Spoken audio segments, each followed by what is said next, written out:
Huwag mo itong gamitin kung ayaw mong magsisi sa huli. Ang BL Cream ay may dalawang malakas na ingredient na hindi alam ng maraming gumagamit. Yo! I'm Sa, your pharmacist. Pag-usapan natin kung ano ito at kung paano ito gamitin ng tama. Ano ba talaga ang BL Cream? Paano ito gumagana? At para kanino ito? Ang BL Cream ay isang topical cream na ginagamit para sa iba't ibang fungal skin infections. Kabilang dito ang buni, Otinea corporis, alipunga, Otinea pedis, fungal infection sa kamay o hadhad. Ang dahilan kung bakit epektibo ito ay dahil sa dalawang pangunahing sangkap nito.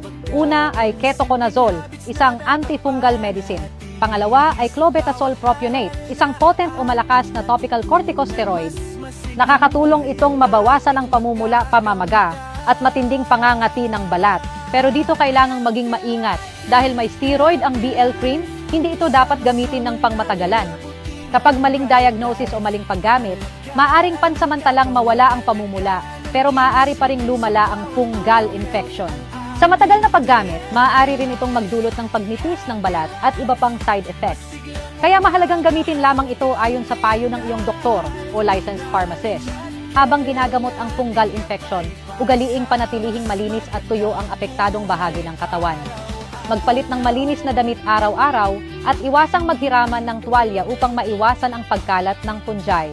Ang BL Cream ay may ketoconazole 1% at clobetasol propionate 0.05% na isang napakalakas na steroid. At dahil may clobetasol, hindi ito karaniwang unang pinipili para sa mga bata, lalo na sa mga sanggol.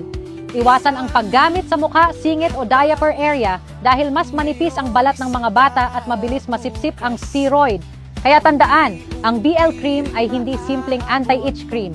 Isa itong kombinasyon ng antifungal at potent steroid. Kung hindi ka sigurado, magpakonsulta muna sa iyong doctor o licensed pharmacist bago gumamit ng anumang cream.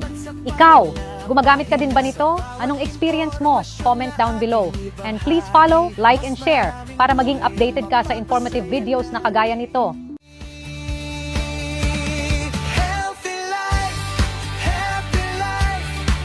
Sama-sama nating abutin ang bright light.